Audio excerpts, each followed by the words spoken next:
Oke, jadi mari kita coba bahas lagi mengenai serialnya dari Oshinoko. Dan kali ini tuh mengenai konten bacain komentar subscriber lagi. Dan kali ini tuh mengenai pertanyaan yang masih menyangkut leak untuk chapter ke 121-nya itu sendiri.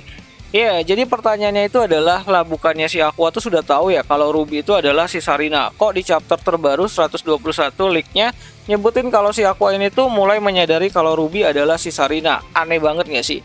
Menarik banget nih untuk kita coba bahas. Nah, pertanyaannya ini tuh sendiri merujuk kepada episode pertama dari serialnya Oshinoko itu sendiri, di mana adegan ini tuh terjadi saat Aqua kecil yang mencoba memberikan selimut tidur kepada si Ruby dan mengucapkan kalimat kalau Ruby itu cukup mengingatkan dirinya si Aqua tuh terhadap sosok dari si Sarina.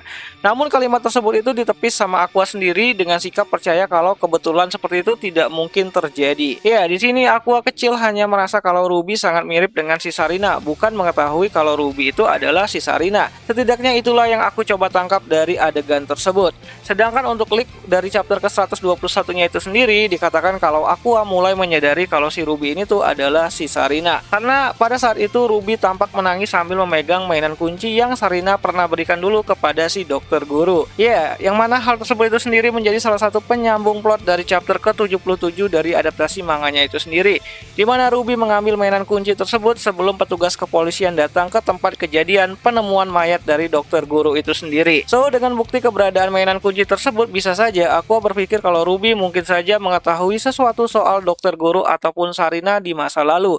Dan lebih ekstrimnya lagi, bisa saja si Aqua ini tuh menganggap bahwa si Sarina itu adalah si Ruby. Lalu kenapa aku bisa bilang kalau Aqua waktu kecil itu masih belum mengetahui kalau si Ruby ini tuh adalah si Sarina? Ya, hal ini tuh bisa dibuktikan dari percakapan saat si Ruby kecil, di mana saat itu Aqua dan Ruby masih kelas anak-anak ya, ataupun TK gitu kan, di mana saat itu Ruby menjelaskan kepada si Aqua mengenai alasan kenapa ia sangat tidak menyukai pertunjukan menari yang akan ia ikuti. Dan jika si Aqua ini tuh tahu kalau Sarina itu adalah si Ruby, maka Aqua tidak mungkin menanyakan alasan kenapa Ruby sangat takut dalam hal menari.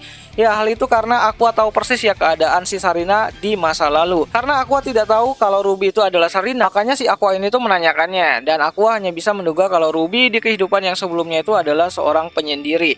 So, jadi kira-kira seperti itulah tanggapanku untuk pertanyaan tersebut yang cukup menarik banget untuk kita coba bahas gitu kan. Dan ya, seperti biasa, jika kalian punya pendapat lain mengenai hal tersebut, kalian bisa bantu aku dengan menuliskannya itu di kolom komentar. Dan sampai jumpa di pembahasan anime lainnya. Ya nih.